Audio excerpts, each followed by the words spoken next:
How y'all feeling this morning? Man, I am feeling so good. I mean, like, when I tell you, I'm sitting there like, I don't know if you ever played sports and it's like a game and you just sitting, you like waiting on the clock to start. You in worship, but you ready. And I was just sitting there like, just sitting on ready. You know, a couple of years ago, I was, I don't know if y'all know Pastor Bobby at Christ Chapel. His daughter got airlifted, had an accident and got airlifted to like Birmingham. And so he called me like, it might have been on Saturday morning, like, hey man, I don't know many people in Florence, he had just gotten here. We were really close. And he said, I need you to preach for me tomorrow. And my daughter and I was like, oh man, okay, gotcha, no problem. And it was Father's Day and they had 2 services. And I don't know if you ever had to prepare for something, but you only got 1 day, 2 services with a different, you know what I mean? And I was nervous and I was like, man, God just showed up. And but this is not that. I had 2 weeks. I never have 2 weeks. Pastor told me 2 weeks ago. And I was like, man, you want me to do what? I said, okay. And then the struggle comes because now you go from I don't have time to like, I just got too many thoughts going through my head. You feel me? Anybody ever been like that? You just had too many thoughts? So I'm just going to try to just share with you, give you what God gave me. I don't know how it may come out, but I'm going to be obedient, if that makes sense. I got my iPad to kind of keep me on the notes so I won't float too much. But I just my prayer is that we leave here today knowing who we are and whose we are and what we stand on, if that makes sense. And so if you can stand, we're going to go to Hebrews. I got several scriptures, but we're just going to read one, Hebrews 6:19. And y'all probably already knew what it was when you saw this on the stage, right? And we're just going to read the first part, Hebrews 6:19. And it says, we have this hope as an anchor for the soul, firm and secure. Everyone say that. We have this hope as an anchor. Man, have a seat. That's it. I just want you to share. So I want Pastor to say I didn't give y'all a scripture, you know. But we have this hope.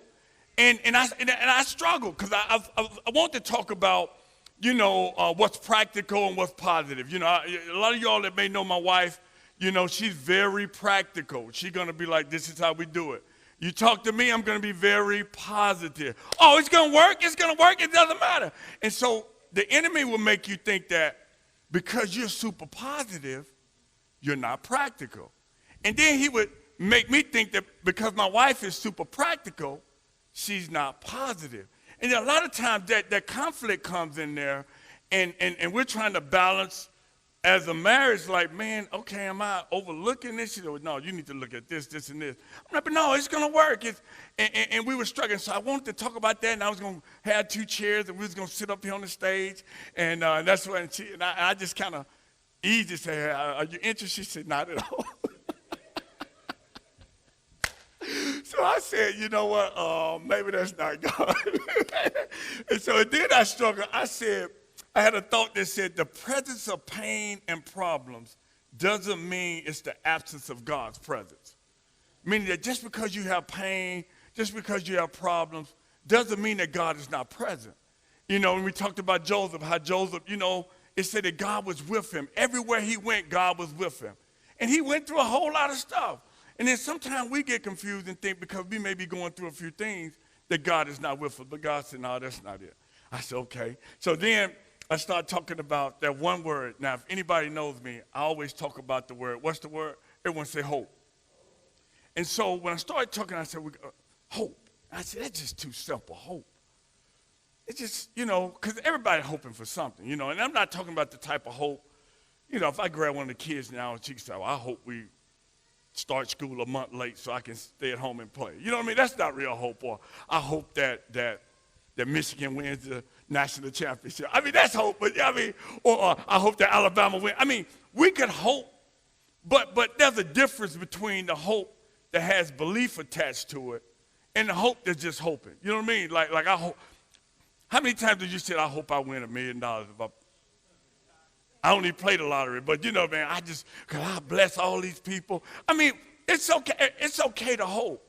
And so God really just started dealing with me on, well, what is hope for real? You know, hope is defined and described as a feeling of expectation that something good is about to happen.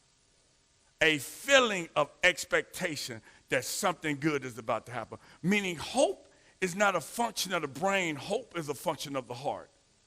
Meaning that your heart attached to hope, which connects you to belief. Because when you really hoping, you believe in it. You know what I mean? You're thinking it's going to happen. You're expecting it to happen. You're anticipating this thing is going to happen. But so many things happen in our life sometimes to disconnect us from the hope. Everybody say hope. All right, so the title, if you're taking notes, is Never Lose Hope. What's the title? So I did a crazy thing, right? You know, the teacher in me, you know, makes you want to just go look at definitions, right?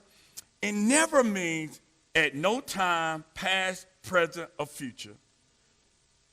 To lose means unable to find, and hope, I just gave you that definition. So I said, at no time, past, present, or future, should I not be able to find someone with fulfilling the expectation that something is about to happen. Now, 1 Peter 3:15 says, it said, always be prepared to give a reason for the hope you have. 1 Peter 3:15. Sometime when did it say?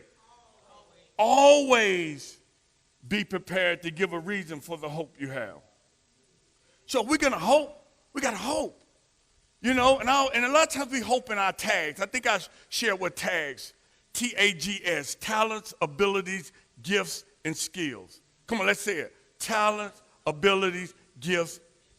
So sometimes we hope out of those talents. You know, I hope I make it to the league because I'm balling, or I hope I get this deal because I have the ability, or I hope that this happened because I have a gift. And sometimes we attach the tags to the hope. And there's nothing wrong with that. But what about just having hope in the hope of glory? What about just having hope whether he does it or not? What about just having hope if it doesn't work out? What about just having hope if you put everything in it and you say this is going to work no matter what? And then all of a sudden you find yourself in a place and it doesn't work. So everyone say hope. Proverbs 13:12 says, hope deferred makes the heart sick. I said, wow. So you telling me hope deferred can make me sick? So I was looking at Nelson Mandela, 27 years in prison. And asked him, how were you able to stay in prison all of that time? And he said, I never lost my hope. He said he would be in the cell, and even though he was in the cell, he wasn't in the cell. His eyesight even got messed up because they wouldn't give him shade, so the sun in South Africa used to hit his eyes. He lost a part of his sight, but his vision was in his hope. So even though he couldn't see physically, spiritually, he never lost his hope. And I said, man, 27, I couldn't go 2 weeks. I'd be like, you know what? It don't look like I'm going to get out of here. I mean, hope. And I was watching an interview. I don't know if y'all familiar. How many saw the movie Just Mercy? Just Mercy. So it's a movie about the guy who was on death row. And Jamie Foxx was playing the character, and they was asking Jamie when he was doing the research, what was the part that really stuck out the most? He said the part that stuck out the most to him was when he talked to the guy, it was like the worst thing you can do for a person on death row is give them hope. And he said that's why the man was so mad when the attorney came and said, man, this could work. We could get you out. He said because he had already conditioned his mind to believe that I'm going to die. They're going to let you. He already conditioned. The worst thing, because he knew that if he began to hope, he'd start believing that it's going to happen. And because he didn't want to believe that it was going to happen, because if it didn't happen, he's going to get disappointed. He's going to get discouraged. I don't even want to go into that yet, but how many of us have ever been there to where I don't even want to believe that, because if it don't happen, I don't want to face the discouragement. I don't want to be disappointed again. So I'm just going to stay single. I don't even want to look for a guy. Or I want to look for a girl. Or I don't even want to apply to get the house because last time I got denied. I don't even want to try out for the job. So he said the word. I was like, man, that's powerful. He said because once he began to hope, he'll begin to believe. That's crazy, right? Did you know that you can begin to hope something so deep? If you take a kid, you know our kids say, I hope I get a bike this summer. Then they get in front of Santa Claus. Back in the days, I want a bike. And they tell everybody, and they're like, what do you want to get?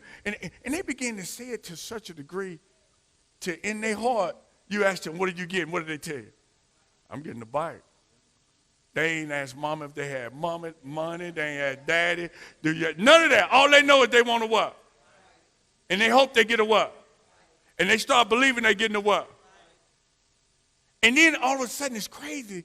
Even if you wasn't going to get them a bike, you start trying to figure out what? How to get them a bike.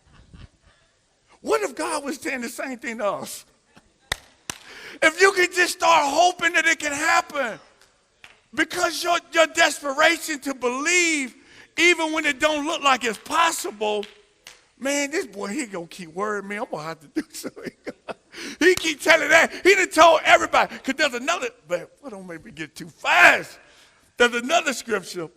Romans 5:5 say, and hope does not put us to shame, because God's love has been poured out into our hearts through the Holy Spirit. Meaning that God's love is not going to put us to shame. Meaning if you start telling everybody you're going to get a bike, your kids start telling everybody you're going to get a bike, now you're feeling, sure, man, if I don't get it, it's going to look kind of. And the kid, can you see the kid? But you get the bike. And God is saying, I need you to hope to such a degree that you believe, right? Hope. This is the other thing that Nelson Mandela said that was powerful. He said, hope is a weapon that will win when everything else fails. Hope is a weapon that will win when everything else fails. Meaning that when all else seems like it's not going to work, man, because I'm hoping, I believe this thing going to work. And we got to hope. Everyone say never lose hope. Hope is an emotion that comes from the heart, not the brain. All right. Hope is the belief that circumstances will get better. It's not a wish. Now, one of the things, and if you're taking notes, write this down. Are we willing to allow hope of our conviction to make us inconvenient? Because sometimes when it's inconvenient to say you're hoping for something and people start hearing you saying that you're hoping for it and it never happens. And every time they see you, well, how's it going with you say you were going to graduate from college, or you say you were going to go back to school, or you say you were going to get this, or you said that relationship was going to work. You said that this marriage was going to be the one that, and eventually you start like, are you willing to be inconvenienced because of your conviction for what you're hoping for is so strong? And it may inconvenience others. Because, man, there you go again. He gonna, talking about he writing a book. He talking about he writing a book. He couldn't even read within this school. Now he talking about he writing a book. Every time they see me, I'm saying, man, I'm working on this book. Hey, it sounded crazy at the time. And a lot of times, what we're hoping for may sound crazy until it happens. And then once it happens, it's oh, man. He always said that. All right, 4 characteristics of discouragement. We start to blame others. We start making poor decisions. We give up too soon, and we lose sight and get the wrong perspective. 4 characteristics of hope. It comes from God. It's a confident expectation. Jeremiah 29:11 says, for I know the thoughts and plans I have for you, to give you a hope and not to harm you. Gotcha. And my wife over there just slow down. I got so much. Y'all really need me to keep going, right? I'm trying to move fast, right? This is not even what I came to talk. Number 4, it's connected to faith. All right? So let me go back. I'll run through them again. 4 characteristics of discouragement. We start blaming others. We start making poor decisions. We start giving up too soon. And we lose sight and get the wrong perspective. 4 characteristics of hope. It has to come from God. It's a confident expectation. We have to, everyone say wait. And then it's connected to faith. Everyone says connected to faith. Now, the last scripture we're going to look at is Romans 12:12. If you have that, Romans 12:12. It says, be joyful in hope, be patient in affliction, be faithful in prayer. Be joyful in hope, be patient in affliction, be faithful in prayer. We talk about being joyful. Joyful is not based on what's happening. We can say I'm happy because something is happening, but when you got joy, everyone say the joy of the Lord is my strength. So when I have joy, it transcends what's happening. I'm going to be joyful no matter what. Man, I just got a divorce. The joy of the Lord is my strength. Man, they just diagnosed me with cancer. The joy of the Lord is my strength. I mean, it's hard to have that joy when certain things happen. It's just natural to get discouraged. It's natural to go into a state of depression sometimes and lose sight of the hope. But it's a joyful in hope and patient in affliction. So I wrote this down, right? It said be patient in affliction. When we miss an appointment, that means we can get frustrated, right?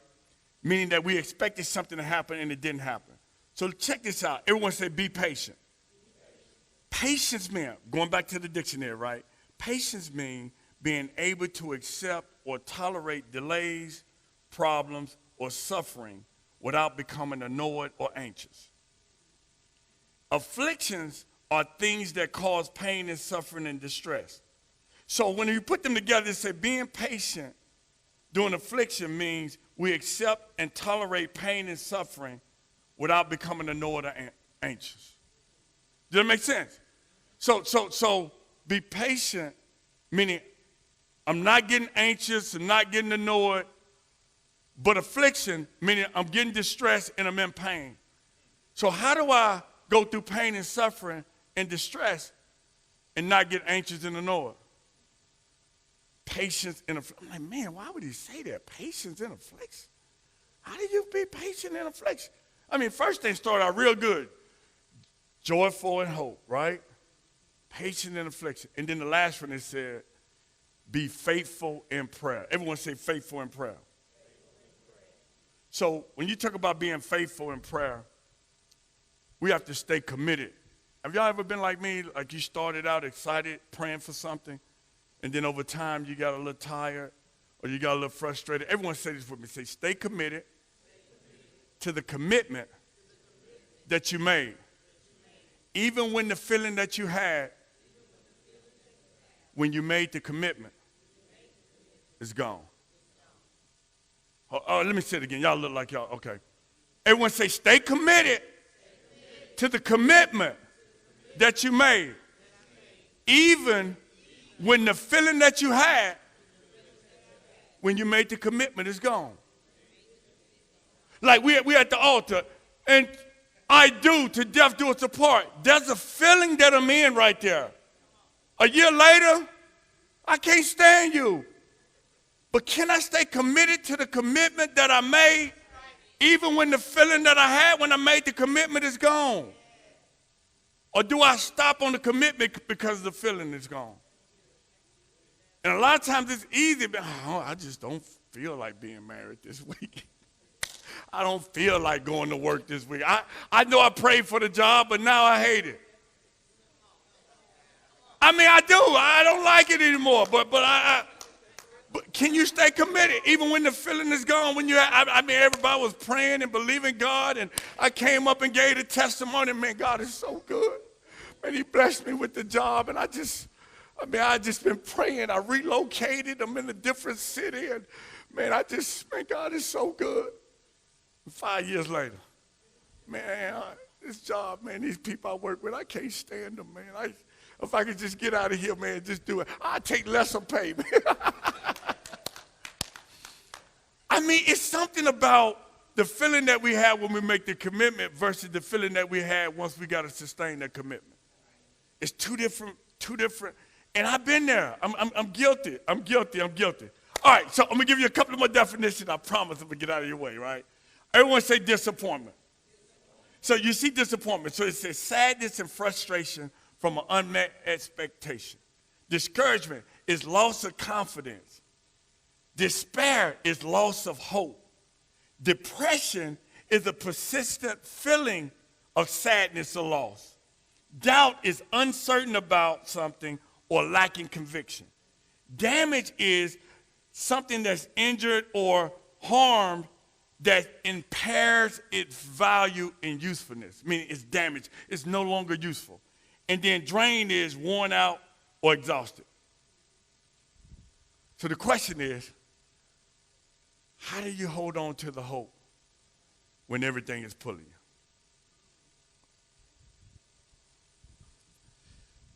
And you're trying to grab the hope, but everything around you is telling you, man, I don't know. I don't know. You're going to be able to hold on to that hope.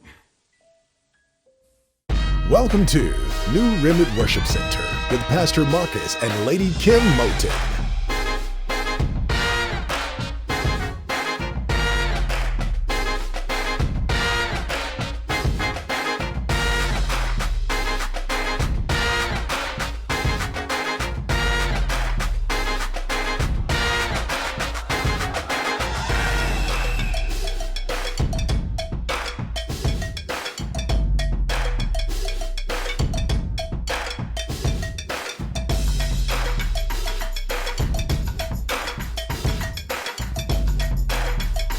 Social media family. I am Pastor Marcus Moten. We are New Remnant Worship Center. Listen, it's going down. 6001 County Road 47, St. Florine, Alabama. If you are unsaved, unchurched, disconnected, I personally invite you to come and worship with us. You ought to want to come to be connected. 6001 County Road 47, 10:15 every Sunday. You are welcome. You are invited to come worship with us. To that hope. Because I keep hearing these voices in my head. Love Jesus and still be going to therapy. Baby, how can you love Jesus and still be going to therapy? Now, you've been a widow, and you say you love Jesus. I'm sorry that but my question is, does Jesus really love you? Because you should have been found. You know what it's like to get discouraged? Anybody else? You and your brother Ray, both of y'all back. If you were serious, you would have succeeded with the attempt. Sorry for little girls like but I really think you just want to stay in the pain. Thank you for opening up business. I ain't got no degree. You make time for everything the kids doing, but you ain't never got time for yourself. If your doctor really loved you, he wouldn't have left you. Little for all these years? Wait on Jesus to send somebody? You ain't sent nobody yet. It's a reason why you got that DUI. I mean, you say you love God and you telling youth to be righteous and save themselves for marriage and don't smoke and don't drink. But yet you still sipping and getting drunk, boo, behind closed doors. No wonder why you catching hell. You a hypocrite. No, your parents ain't gonna accept her. And You know what it's like to hear the voices of people talking about you? Like you're not even there, but you hear them? So, why did your mama die? Do you know why you still single? Because you're not marriage material. You think you're gonna make it? Now, you know your daddy not gonna accept him in that type of relationship. Why God allow all this stuff to happen? You pregnant again? You got fired from your last 3 jobs in the same field. What makes you think that this is going to be any different? We got problems already, and you only been married. You think you can run a church? Your daddy, baby, you can't even control your wife. He wouldn't have left you. Since you hate that job, why you still? Just quit if you don't believe you can do it. I can't get these voices out of my head. Who go to church as much as you and still negative and depressed. How is it that you're still having problems in your marriage? Talking about and it. You've been married for 20 years. Now, what makes you think you can open up your own business? Really care. Oh, you think you can run the school? You can't even run your own house. Oh, okay. So you think you can run a business, but you can't even run your own household. Even so you wear them 2 days ago. What makes you think someone's going to listen? Yo, leave out nappy. Raising an autistic child is a daily struggle that affects families around the world, but many parents still have hope. Disappointment. You don't know what it's like. I did the best I could with what I had. And I couldn't help it. And then I got stuck. And you want me to keep trying? You want me to hold on to the hope? Why would God let that happen to me? We have this hope as an anchor for the soul. Get that hope, man. Firm and secure. Discouragement. But when our dark emotional state begins to cause physical symptoms and lasts for long periods of time, it can dramatically affect our everyday behavior and inhibit us from leading normal, healthy lives. Can't even encourage myself. How am I going to be encouraged? And what I'm facing, I know I can't fight it by myself, and I don't have anybody to fight it with me. I keep looking for help, I keep looking for hope, but I can't find it.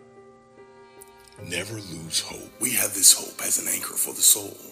Firm and secure. Depression. Studies show that 13% of the global population will suffer from depression at some Everybody point in gonna their get lives. depressed And at even some the World point. Health Organization considers I depression mean, to life be a major itself is factor in depressing. diseases of all types. Coronavirus, man. Look at the world today. Look at the politics. Look at that, man. Look at the church, man. Sometimes you just want to sit in that depression. Hope. We have this hope as an anchor for the soul. Firm and secure. Despair. But in some of our most despairing moods, what really goes wrong is our power of imagination. We're not merely sad, it's that we can't imagine any better life than the agonized one we Can't even see have. beyond what I see. I wake up and all I see problems and pain. Man, if I could just get a glimpse. Never lose hope. We have this hope as an anchor for the soul. I don't want to hear about hope. Firm and secure. Doubt. No, I don't even want to try now. So I don't believe it's possible. I don't believe I'm capable of doing it. I don't believe. And the doubt come in and now I'm really stuck, because once you start doubting, you won't even try. Never lose hope. We have this hope as an anchor for the soul. Firm and secure. Drained. No, I don't even have the energy. I'm exhausted. I don't know if you ever been in a place where you were holding on to everything you could. And you were holding it and you felt like it was, like you were handling it, but you were really stuck. Never lose hope. We have this hope as an anchor for the soul. Man, that's firm and secure. Man, what about this hope? What is hope gonna do for me? Man, I'm tired. What am I supposed to do? Man, they didn't hire me. They fired me off the job. Man, they left me stranded. Man, she said she would never leave me. Man, she cheated on me. Man, I know he don't dope, but man, if you had a son like that, what would you do? If you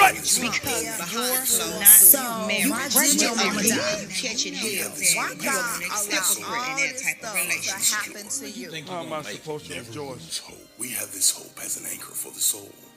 Firm and secure. Get to a point. Never lose hope. We have this hope as an anchor for the soul. You just sit. Firm and secure. Never lose hope. We have this hope as an anchor for the soul. Firm and secure. Never lose hope. We have this hope as an anchor for the soul. Firm and secure.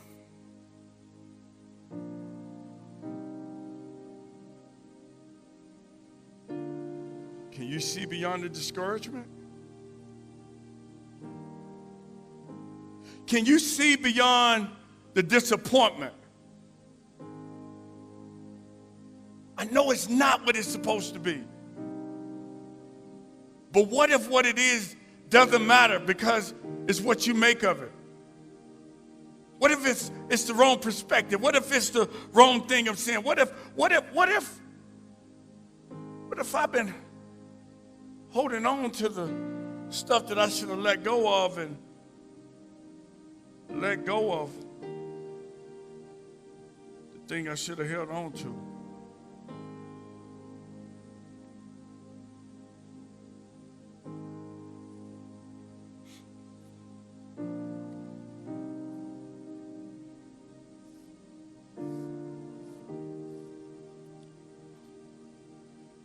lose hope, you're stuck with all of this. And I don't know if you've ever been stuck before, but when you're stuck, you don't know if you're going or coming, right? And then you start putting everybody against you. You know, you start making up stuff where they don't like me because they don't care about me. And nobody liked my post on IG or Facebook. They don't care about me. And if God loved me, why would I be sick like this? And why would I have all these problems and at some point, you're trying to let go of that. You're trying to grab a hold of this. And once you get a hold of this, you don't even know what to do with. Because I've been disappointed for so long until I don't even know how to hope again. I've been so discouraged till, what do I do with the hope?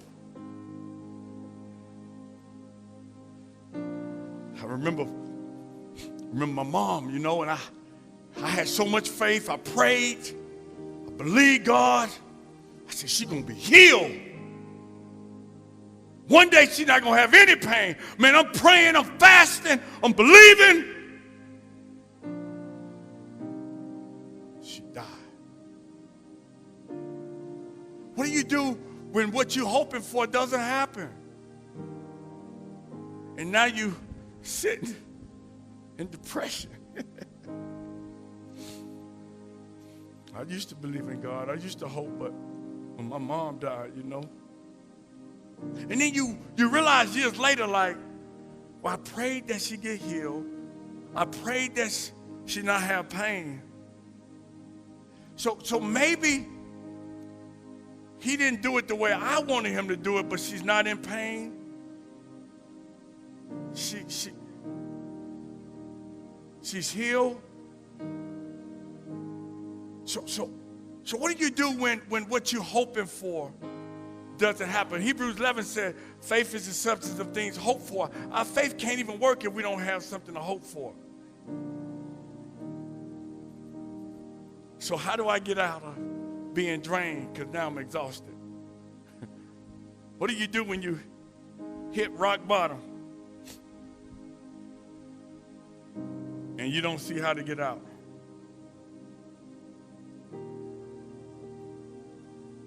You know there's a way out, you just don't know how to get out.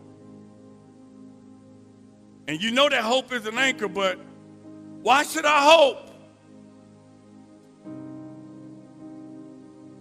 First marriage didn't work. What makes me think this is going to work? Second marriage didn't work. Why should I even try it again?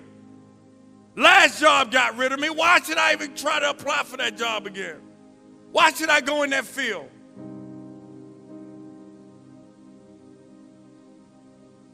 I thought it was going to get better.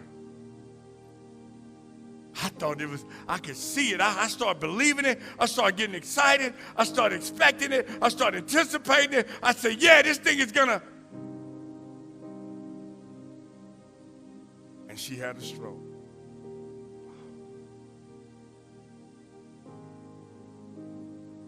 Man, we got, this is going to work this time, baby. We get ready to close on this house, baby. Yeah, hey, we're going to sign the paperwork and we get denied.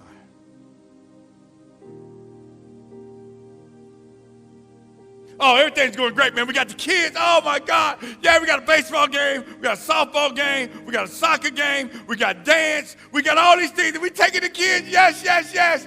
Boy, we're excited, and now the kids are gone. And I don't even know if I even like you.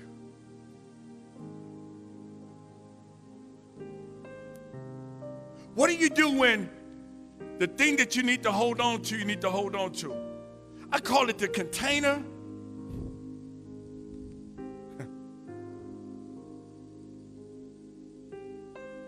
The content and the carrier. The carrier, if I wanted some water, Let's say I'm going to Walmart to get a water bottle, but I'm really not going to Walmart to get a water bottle because I'm really going to get water. But I can't just walk in Walmart and say, give me water. I got to get it in a container. But Walmart is the carrier, the container is the bottle, but it's the content that I want on the inside. See, man is a spirit. We live in a body. We possess a soul. The content on the inside, can you imagine if you went to buy this and you bought it and it was vinegar? You'd be like,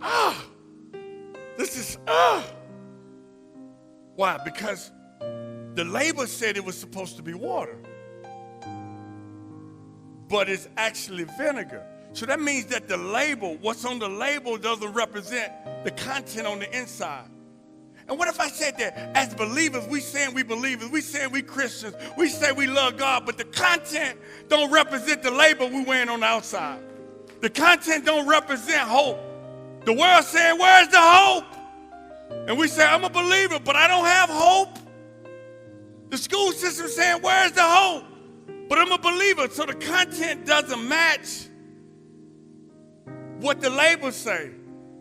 Listen, the content is so real that even Jesus himself, God said, I got to go into the earth. He said, I'm going to use a container, Jesus' body. His spirit on the inside was the content. Earth was the carrier. But that's how we had. So what if I told you that the content is so powerful, meaning what you have on the inside is so powerful? Because I can say, this is whatever, but until you open it up and see what's on the inside, you don't know what it is. And some of us are wearing the label, but when what comes out is not what we're saying is on the inside. And we should have hope on the inside. It was it 1 Peter 3:15? It said, always be prepared to give people a reason why you have what? Hope. So if hope is my anchor, hey, let me get you. You come up real quick. Yeah, come here. This is what's crazy about hope, right? This is what's crazy, right? Tie that around your waist. Gotcha. That's good. All right, you're good. Now you come with me, right? And this is the anchor. This is the hope. This is what we're building on. The crazy thing about hope is, if I have hope, and I'm leaving hope, I'm passing hope, I'm giving hope, then what am I giving her? A picture of what? Of hope. But if I don't, and she see me always depressed, have a seat, and she never sees the hope, she begins to believe that what? That depression is where it is. So she gonna stay in depression because what if I told you that some of our kids, some of the people in our community, some of the people are looking for the hope, they're looking for the anchor, they're looking for the thing that will hold us, but we're giving them that because these things are gonna happen. This is life. Somebody's gonna lose a job. Somebody's gonna get hit with something that they didn't expect. Frustration is when you expect something to happen and it doesn't, and what happened is what you didn't expect. So what do? How do you anchor? So we got a generation that's waiting to see an anchor. My grandmother used to be hurting. She had 18 kids. And she still be, I will trust in the Lord till I die. I was like, man, grandma, you just. But she had an anchor. And no matter what, I knew that she wasn't going to let go of Jesus no matter what was going on. And what if I told you we got a generation saying, man, what are you building your hope on? Is your hope on your education? Is your hope on your skill set? You smooth, you got what it takes. You got the charisma, you got all of that. Yeah, but at the end of the day, the anchor, hope is an anchor.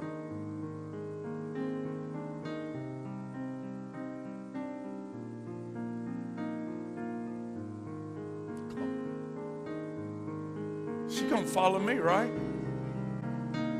Because if I got the hope, but what happens when they don't see the hope?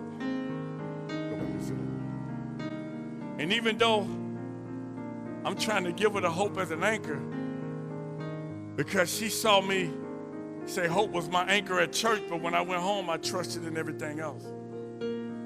And so she said, you know what? I'm not even going to put my trust in the anchor, because it was just a church thing. It wasn't a real spiritual God thing.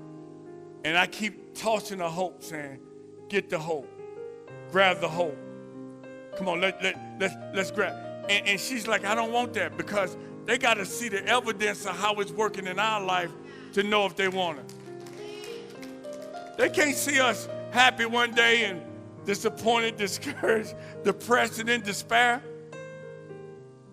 The voices in the head were telling it all. Man, how you going to do this and not do that? How you going to, favor ain't fair, but wisdom is not free either. You know what I mean? Because what if I told you that wisdom says, I'm going to put my trust in the Lord, and the anchor is going to be that hope. But Ecclesiastes 9:16 said wisdom is better than strength. Wisdom is better. Why? Wisdom costs. So over time, you might be strong, but what it cost me to get this wisdom, it was a price paid. Wait, everyone say wait. Wisdom asks, is it time? I mean, I had to learn that as a principle. I had to learn to make this an anchor. Because if not, man, I'll throw in the towel in a heartbeat. So I'm going to give you this hope.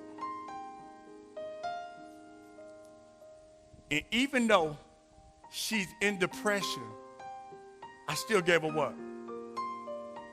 And sometimes we could be in the place that we're in, feeling the way we're feeling, but we still can get the hope while we're there.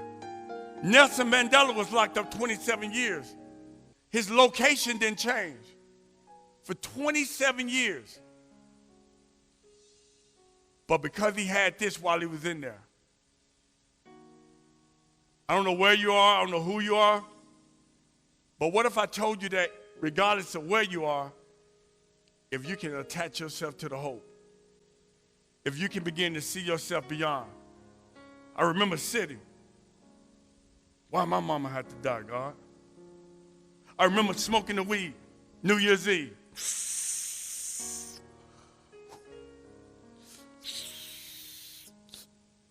And I used to be crazy enough to get high and start talking about what I was going to do.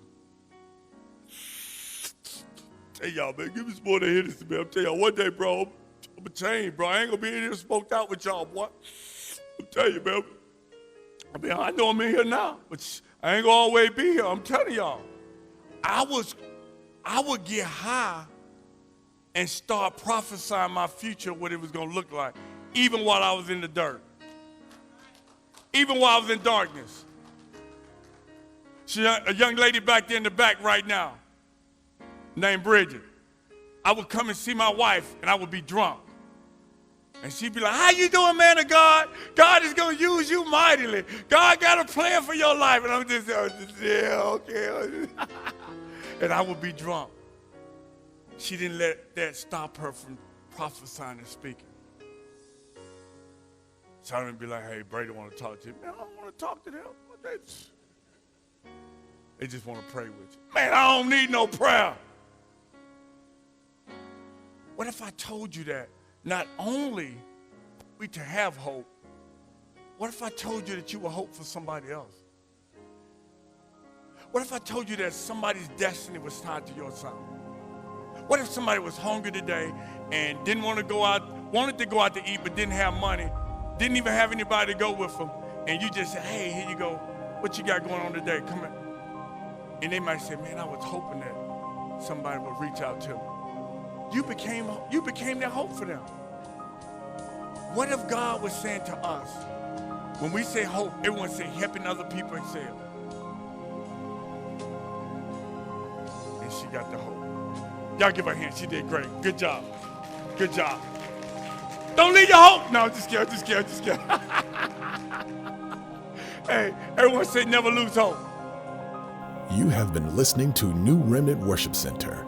Join us again next week as we continue to keep the faith in these troubled times.